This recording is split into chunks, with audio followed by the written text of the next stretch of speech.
छेड़ने वाले को काट लेती है और उसका जहर बेहद खतरनाक साबित हो सकता है। मधुमक्खी भी काटने के बाद मर जाती है। सच तो यह है कि मधुमक्खी किसी भी कीमत पर अपने छत्ते को बचाना चाहती है। क्या समंदर में रहने वाले जीव भी यही करते हैं?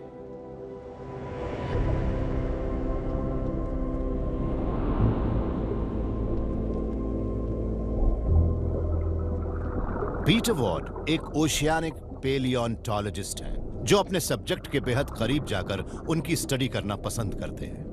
मैं अक्सर समंदर में गोते लगाता हूँ क्योंकि मेरी साइंस को इसकी जरूरत है, मगर हर बार मैं बाहर भी आ जाता हूँ। मैं बता नहीं सकता कि मुझे कितना मजा आता है। मैं वहां जाकर देखता या महसूस करता हूँ, उसे शब्दों में बयां नहीं कर सकता।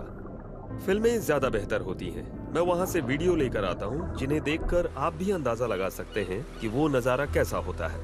कि मास एक्सटिंक्शन की असली वजह क्लाइमेट चेंज होता है, जो किसी एस्टेरॉयड के पृथ्वी से टकराने या किसी ज्वालामुखी के विस्फोट से आता है। मगर पीटर मानते हैं कि एक और मास किलर भी है।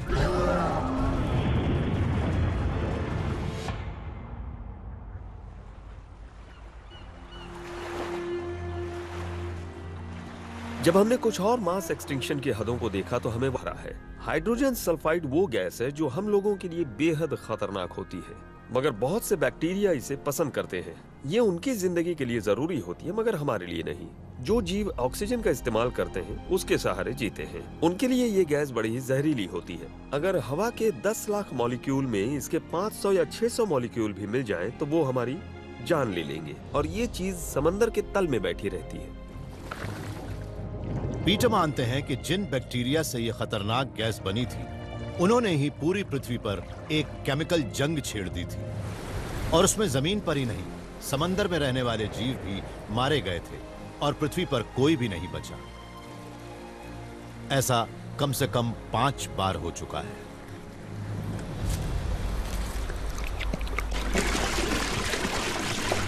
पीटर अब यह पता लगाना चाहते हैं कि वो खतरनाक बैक्टीरियल प्लेग अब फिर से कब फैलेगा और कब हमारे वायुमंडल में फिर से हाइड्रोजन सल्फाइड गैस भर जाएगी। मान लीजिए कि ये एक बेहतरीन ऑक्सीजनेटेड पानी है और ये गल्फ स्ट्रीम के साथ उत्तर में यूरोप की ओर बढ़ रहा है, जहां रास्ते में ये लगातार ठंडे से ठंडा होता जा रहा है और आखिर में ये इतना ठंडा हो जाता है कि नीचे डूब जाता है।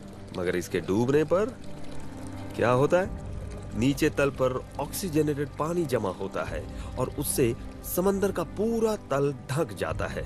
इससे समंदर की सेहत अच्छी रहती है, तो ये एक बहुत अच्छा सर्कुलेशन सिस्टम है। लेकिन जब ऑक्सीजन से भरा ये पानी समंदर के तल पर जाना बंद हो जाए, जहां इसकी बहुत जरूरत है, तब हालात बिल्कुल बदल जाएंगे। अगर गहरे समंदर में ऑक्सीजन से भरा पानी नहीं होगा, तो वहां दूसरे किस्म के बैक्टीरिया पैदा होंगे जो हाइड्रोजन सल्फाइड बनाते हैं। जब समंदर की सतह कुछ ही डिग्री गर्जन वाला गर्म पानी डाल देते हैं। आप भी देख सकते हैं कि गर्म पानी ऊपर ही जमा है, ये नीचे जाकर ऑक्सीजन लेने की कोशिश भी नहीं कर रहा। इससे एक ऐसा सिस्टम बनता है जिससे तल तक ऑक्सीजन ही नहीं जाती, और उसी का नतीजा होता है मास एक्सटिंक्शन।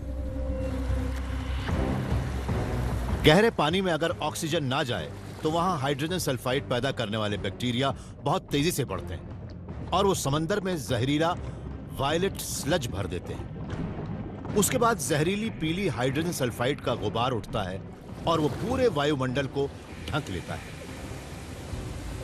पौधों का दम घुट जाता है, जानवर पॉइजनिंग से मारे जाते हैं और इंसान का जीना मुश्किल हो जाता है। ऐसा फिर से हो सकता है? बिल्कुल हो सकता है। पीटर मानते हैं कि अगर हम पृथ्वी को बस कुछ ही डिग्री और गर्म कर देते हैं, तो समंदर हमसे उसका बड़ा खतरनाक बदला लेंगे। मगर पीटर यह भी कहते हैं कि इसका मतलब यह नहीं कि समंदर भी जीव हैं। माइक्रोबायोलॉजिस्ट यूरी गॉबी ने एक अलग तरीका अपनाया। क्या सचमुच समंदर के पास भी दिमाग है?